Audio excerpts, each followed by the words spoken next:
week. All right. A lot to cover. I'll jump right in. The house fire, I've got updates, which is really no updates at both. The house fire from May 26th, Tippin Avenue, where we had amazing response, again, from our huge credit to dispatch, to PPD, to fire, and the Tippin Avenue fire and the Zaragoza Street fire. Both fires remain under investigation by the Bureau of Fire, Arson, and Explosive Investigation, so that's really the extent of it at this point. We can't really speak to cause or any details or anything like that, but just wanted to give you the update.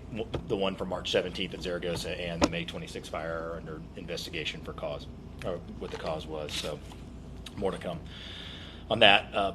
That being said, a good reminder that the importance of smoke alarms, and the Pensacola Fire Department tries to play a pretty active role, and I think we're going to get even more active. You can call the fire department at 436-5200 and request a free smoke alarm and installation assistance. And the county residents, if you're watching out there, you don't live in the city, you can call Escambia County Fire Rescue at 595-HERO for assistance. And they say the risk of dying in reported home structure fires is 55% lower in homes with working smoke alarms. So, that's something that we see in parts of our community, and certainly want to get that reminder out there to everybody. We have a town hall, District 4, with Councilman Jared Moore at 5:30 tonight at the Bayview Community Center, 2001 East Lloyd Street. So, as we always do, we'll have myself, the councilman, and several of our department directors that will be there to be able to talk about the issues that are in District 4, and then, of course, to take any questions that we have. So we'd love to see everyone there, 5:30 p.m. at Bayview Community Center. Update on the PPD CRA officers. Those were approved and carry forward. I know that those officers have been identified. They were already at PPD, but are moving to this work, which is going to be primarily focused, as we mentioned at the beginning, on nights and weekends within the CRA Urban Core and West Side. So they're in the process of working out a transfer date. Our goal right now is June 15th, that transfer would take place, and we would go from 2 officers in the CRA to 4. So as you guys know, and many of you have reported on, our 2 officers do a great job, our 2 CRA officers, but most of their work is done during the day. Obviously, only 2 officers can't be there 24 hours a day. So the intent of this, if you remember from the beginning, was to have that additional police presence at nights, at weekends, and those are the times that typically you see the population of visitors and tourists pulse up, and that believe creates the demand to make sure that we have enough police presence down there. So excited to get that up and going. Again, we're shooting for June 15th for those CRA officers to start, the officers 3 and 4. We have a Journey to Juneteenth Ferry Cruise and a Fort Pickens history tour that I'm helping co-host as part of the Juneteenth celebration. There's only 16 tickets left, so there's been a great response. It's a 2-hour cruise from the Pensacola Ferry Landing to Fort Pickens, and it is this Sunday at 1 o'clock. PensacolaBayCityFerry.com for tickets, and you can use the promo code Juneteenth for $5 off. Children 2 and under are free. So just a few tickets left, and really looking forward to that and bringing my family, and I think that'll be a really fun Sunday. Jefferson Street parking garage improvements continue. We have painting and landscaping now happening at the parking garage, and it's scheduled to start today. The work will take place between 7 a.m. and 4 p.m., but there won't be a full closure. You've heard updates on this before, where we had to close it down for a couple of days, on a Sunday, Monday night kind of thing. This work will take place between 7 and 4, really throughout the month, from June 6th to June 30th. But there will be no full closure of the garage. There might just be limited areas where painting is happening, something like that, where there'd be some limited spaces that might be blocked off so they can complete that work. Hurricane season started June 1st. This is my first update since we've been back, and I know we've been working on getting some video content out and to make sure we alert our residents and visitors. And just want to warn everybody to know your zone, know your home, and know your plan. Visit cityofpensacola.com/be-ready or myescambia.com/be-ready for more information. How you can be prepared for hurricane season, which runs through November 30th. And I can tell you, we're meeting internally. This is my first hurricane season as mayor. So we've had a lot of meetings internally, and Chief Craner, who really runs that for us, has done a great job continuing to build and our information base and make sure that we're ready to go at internal operations here at the city. So that's not just something we're asking other people to do. It's something that we're doing right here at City Hall and at all of our city facilities. An update for Malcolm Young. We had our meeting with the leadership at Lighthouse Christian.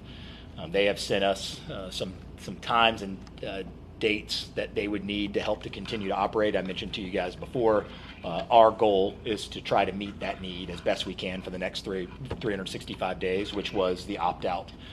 We have sent our letter to officially opt out, or if it hasn't gone out, it'll go out momentarily. But I have approved the letter that's going to go to Lighthouse to let them know of the 365-day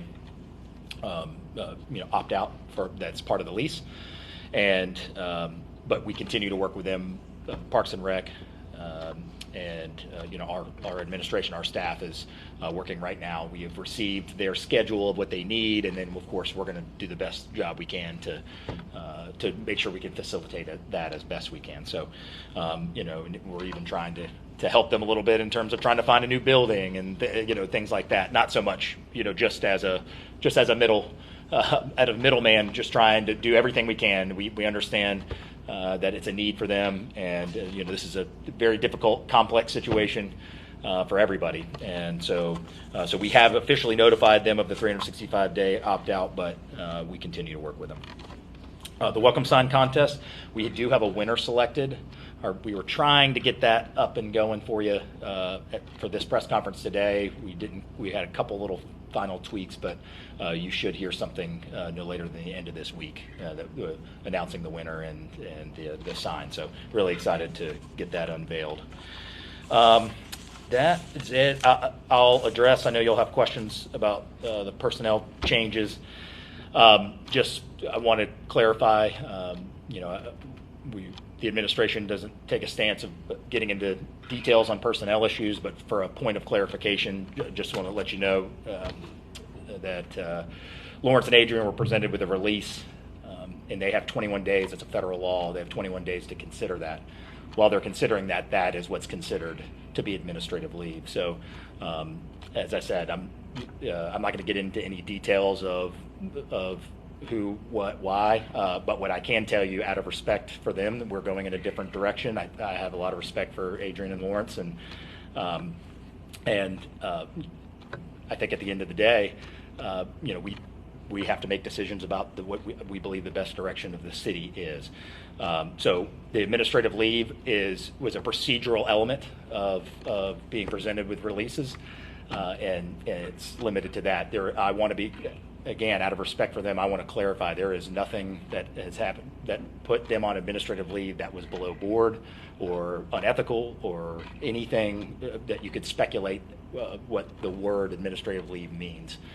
If something like that would happen, this would have been a different procedure. So I think that's where the misperception has happened, is that those words maybe are taken in different contexts in different ways, but again, out of respect for those guys, I want to make sure that I clarify that this is not, these were not decisions based on anything, again, below board or unethical in any way.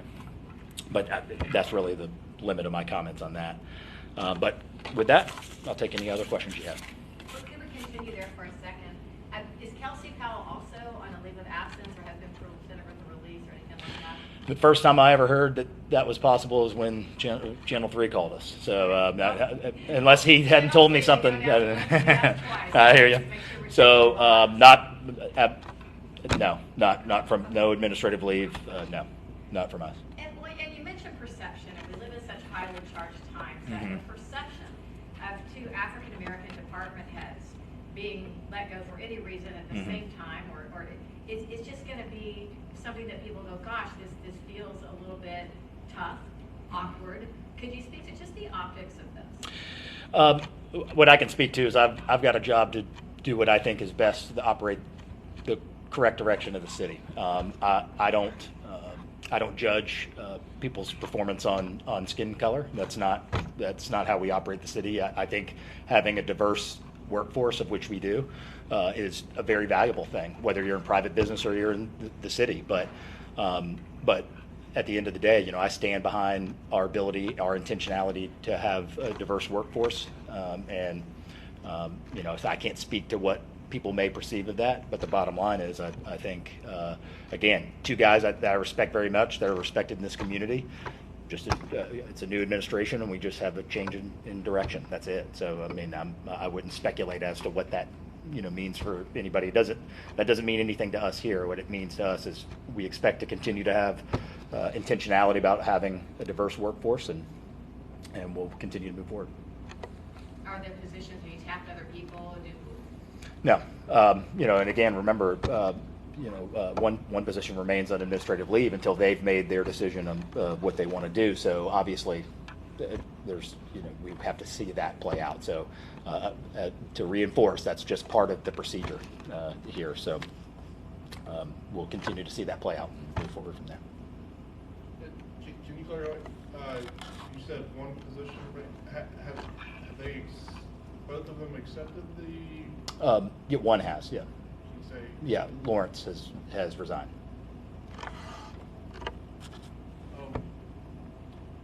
On the neighborhoods position, that was have you given any thought for the future role of that office in particular? That was one that was brought back by Mayor Robinson after the previous mayor got rid of it.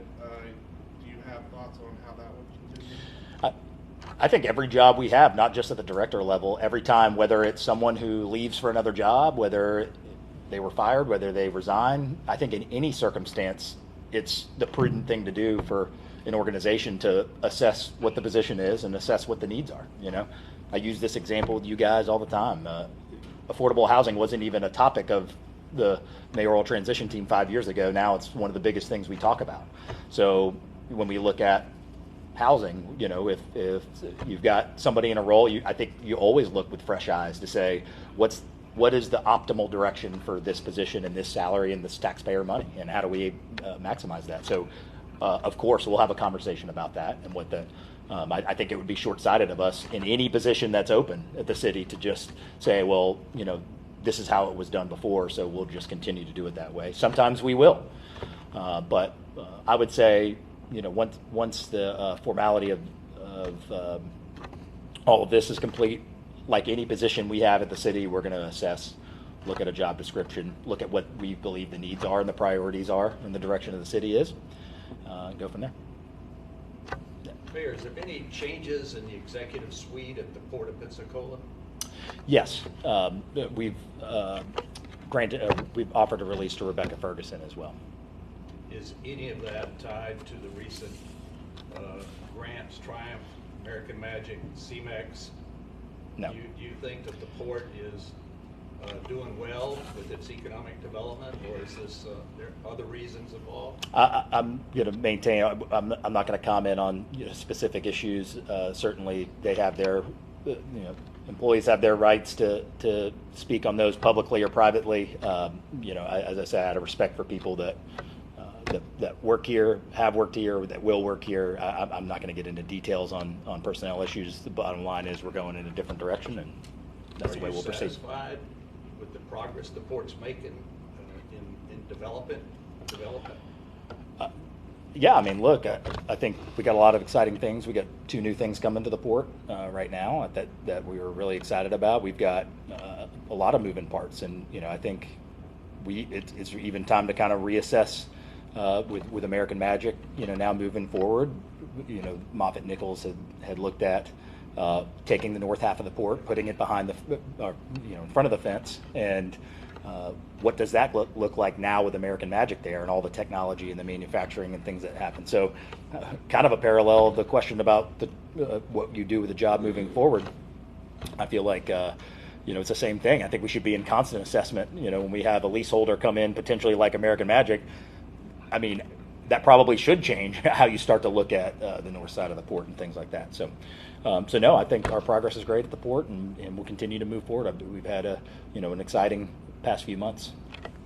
I've got a couple questions on the Malcolm Young. When you Yeah. say opt out, what does that mean? And then what were they paying the city for the use of Malcolm? I don't remember the exact dollar amount, but it's very minimal. I don't know if it was if it was $20 or $200 or it was a minimal number. I can get that for you exactly. But in terms of an opt out, we had an opt out in both sides had an opt out of 365 days. So you gave them 365 days before. Correct. But the nuance to this is it's a building they can't occupy. So technically either side could have said, hey, we're out of this lease in 365 days. However, there's really no value of them when the building inspector won't allow people to go in there because of its condition. They don't need to hold the lease for 365 the same way we don't really want to wait 365 days. So that's where this nuance comes in of just, and we were proactive about that. They didn't come to us and say, well, but first of all, it's either option for 365 regardless. If we wanted to, we could have sent a letter for 365 and said, that's the only conversation we're going to have, right? Because that would have been part of our lease. But I don't know that that's the right thing to do. I think the right thing to do is to say, hey, here's a building that, even if it was agreed to a couple of years ago, this is a building that we obligated ourselves to, and we want to be good community partners. So, I expect that we would get possession of the building well before 365 days. I don't think they have any use of it for it since they're not allowed to inhabit it. But as I said, that was our proactive role in saying, hey, let us help you, since the idea would be that if this was a functioning building and we gave them 365 days, they still would have the building for that amount of time to be able to use it and make other plans. Technically, they're still a tenant. Technically, yeah. They can't get in the building, but technically they are the tenant of that structure. But our cause is we can't comply with the lease. I mean, we have a building that doesn't allow us to, and that's what the letter indicates.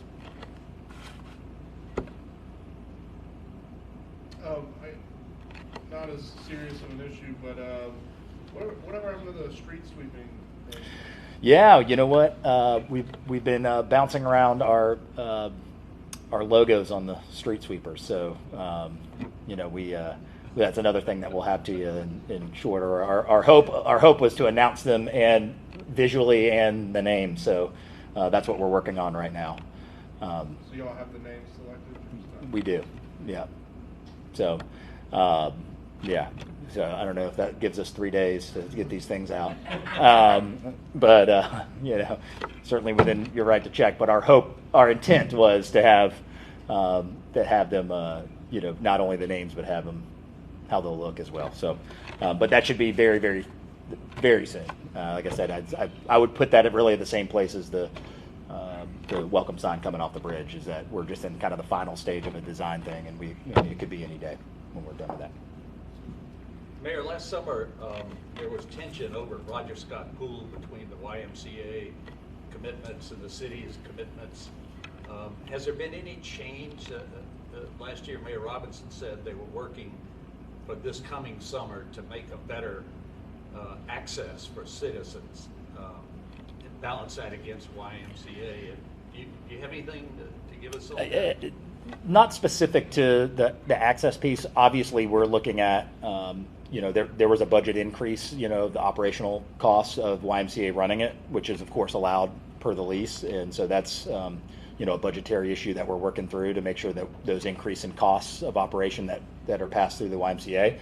But, like at any point where, this is the final year of that agreement, and, looking forward to having conversations with YMCA about, what that agreement would look like or what makes the best sense for the city moving forward. So YMCA will continue to operate it through this pool season as where the obligation is, and then we'll have a conversation with their leadership and see what's working for them, what's well for them, what's working well for us. And I think that's probably the more I would say the easier point in time of which to start having conversations about requesting changes in operation. But I think it is important to point out, I mean, the kids using the pool that are using it through the YMCA are also kids of this community as well. I mean, we have to make sure that we're not separating that YMCA and kids in public are two completely different entities.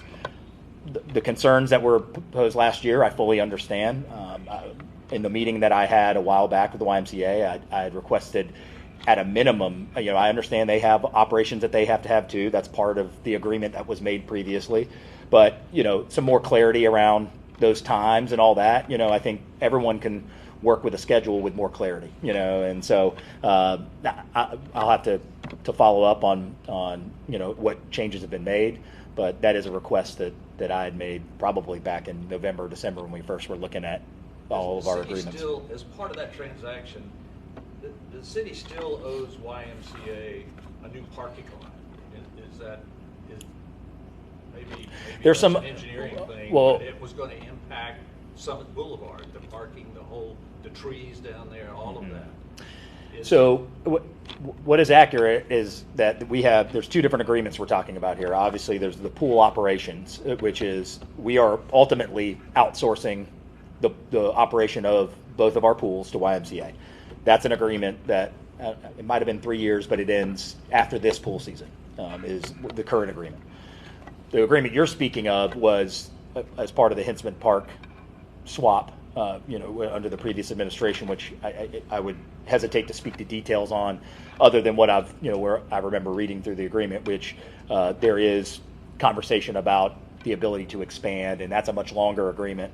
And so I understand some of what we're obligated to and all that. So part of our conversations that I mentioned a second ago with YMCA also, is trying to get our arms around what their intent is, what do they want to see? Is there other options? Is there other creative ways to do this that are maybe wins for the city and wins for the YMCA? So nothing substantive has come from that, but I would we continue to have those conversations. But I would say I've not heard from YMCA on any extreme urgency to make that expansion or parking lot at this point, other than the conversations that I've had with Michael over there. And what I would say is probably in the next couple months, given the swimming agreement, that coming to an end, we'll probably be having some more substantive conversations with them about that. It would be short-sighted to have conversations about the Roger Scott Pool operation without having conversations about the Vickery Center right behind it. So that's what we'll continue to do. Mayor, South Halifax, Peter down there, where the El Tono was. Mm-hmm. There have been several people camping down there. Is camping, it's legal to camp down there and use city power to their industry? I can't speak to specific, people, to a generality of people camping down there. Obviously, we enforce rules of all our city parks the best way that we can. As far as the power goes, those power outlets are put in place not for public use. Those are typically for either city use or some permitted use. So, for example, if you have a parade permitted, then obviously that's the reason that power exists. We put in power at Plaza Ferdinand because we're having Palafox Market there, and it's not going to really run well without some power. So we're looking at that. We're going to assess, make sure that, that those are secure, and we're going to assess what the needs of, how many outlets do we have and where are they used for permitted events? Where are we using them? I think that's something that, again, is ever evolving. It's nice to have power available, but we want to make sure that it's being used in the right way. But at the end of the day, no, those are not put in place necessarily for public use. They said there was no signs. They didn't know. Mm-hmm. They literally broke into it. And understand that's part of the challenge of when we say that is you can say you can put a lock on it until someone breaks the lock, and so. It's not as easy as, and that's why we've had conversations is, I think it's a smart thing when you design, when you construct, to make sure you have options for power. Well, if we have extra outlets that aren't really ever being used for things, it may not be a lock. We may just get rid of it and have it ready if we ever needed it back again. So I think it was the responsible thing to do whenever that construction happened is you'd rather have it there and not need it than the opposite, right? Because you're talking about a significant expense. So we'll assess that. But in terms of what the policy is no, those are not put there necessarily for, public use for a multitude of reasons. But it's there to be available for us to, have for the city to use, government and for permitted events. to follow the, Yeah. I'm thinking way too far into this rabbit hole, but could they be cited for that? I mean, like, I get they're on public property, but if they're using the power without permission? I would, I haven't gotten that far into the code yet. In 6 months, I would have to look up what is on the books of what could be cited. I mean, I imagine if it's against the rules, there is some ability to cite. But I think probably the more prudent step again is let us get in there and see, how we can secure it, make an assessment of what we need and what we don't need, and go from there. Mayor, in your next priorities coming out of the transition report, one of the things is 311 improvements. What are some of the improvements that you'd like to see? Well, look, I think 311 is a customer-facing thing, and all the departments will probably tell you they're tired of hearing me say, that we focus on what the customer sees. Not because they don't believe in it, but I just say it all the time. But at the end of the day, I feel like 311 is as customer-facing as almost anything that we do.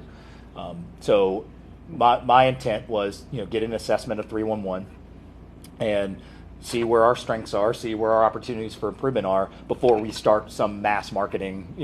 What we don't want to do is market something that has vulnerability, not so much externally. It may work fine to the customer, but remember, there's a lot of moving parts to 311. A complaint comes in, what department does it go to? Who owns that? How do we close the ticket? There's a lot, it makes it difficult, and that's not unique to our city.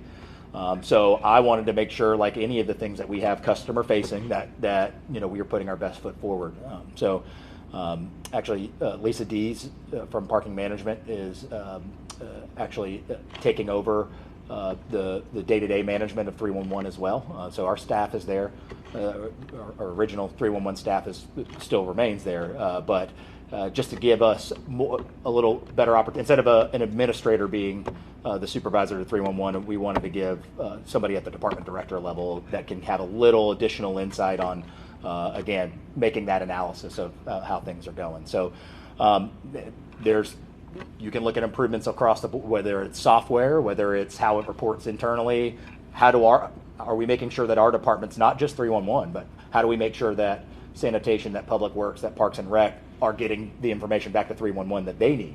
So that's why when you say let's assess 311, it's not as simple as just looking at the 311 department. It's the spider web that is created from 311, making sure that at the end of the day, what do we want? We want a customer to be able to call, citizen to be able to call, and them to know that they've gotten closure, that we've heard it, or here's why we can't do it, here's why we can, and to let you know that it's been done. And so those are the things that we're focused on moving forward. And I think a little additional muscle in 311 to make sure that we're looking at all those and optimizing them is a good thing for us. And so we're that started with Lisa on June 1st. So. Yep. House fire in Temperate. Mm-hmm. I was like third unit in. Great professionalism from both the first responders. I've never seen such good teamwork from PPD and the fire department rescuing those people through the windows. I literally saw them being pulled out. And my question is, they have to go through the county and to the city lines. Have we ever talked about annexing that area so it have to be all in the city instead of going through county? Because I know the county had to come down to John Carroll. Yeah. Which the fire station 3 or 6 is right there. Half a mile. Is there any talk about? Yeah, I mean that's probably the area in the city and the county that becomes the most confusing, where you're going block by block, and there's streets where you're in the county, in the city, and then in the county again. And how we got here, I don't really know. That if we didn't have a ruler or something, but at the end of the day, annexation after the fact is pretty difficult. I mean, because you're asking people to take on an additional city tax, so on top of their county tax that they already pay. So, kind of back to Rick's 311 question, I think the best thing we can do in the city is set the value for living in the city. And so when you think about a lot of the things that I've talked about up here, focusing on maintenance and the beautification of our parks, the safety of our downtown. Our fire response is amazing. They're an ISO 1 fire department. Our police response was amazing in this instance and has been. We've got to set the value for living in the city where taking on that additional tax. Our sanitation department does an awesome job. Our customer service ratings are great with sanitation. So, that's what I think we're focused on in the short term is let's create the value for what it is to live in the city, and we can start to have conversations about where we know we're doing the right thing when people are going to be open-minded about that. And look, I'm not the first or second or third mayor probably to talk about annexation. It's a difficult thing to take on. We've looked at initiatives like voluntary annexation for property contiguous in the county, for multifamily developments, things like that, where you kind of have the annexation conversation on the front end before a development or something like that's put in place. But at the end of the day, you're knocking on doors asking for people to pay more tax. And so before we were to do something like that, we want to put our best foot forward and say, let me tell you why this additional tax should be valuable to you. So that's, I think, is the phase of that conversation, that a big conversation, but that's the phase one is setting that value for living in the city. Any update on the airport? In terms of The runways? I flew in yesterday. I flew in from the south to the north, so I know we're fully operational, and even some more detail. We've all three, it's part of our modernization project that we announced several weeks ago.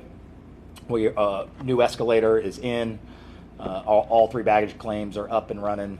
We had kind of an interesting note. There's 1,000 rollers that have to be put in manually on every one of those baggage claim things. So that was not easy. That's a pretty arduous process, but some of those enhancements and modernizations have happened.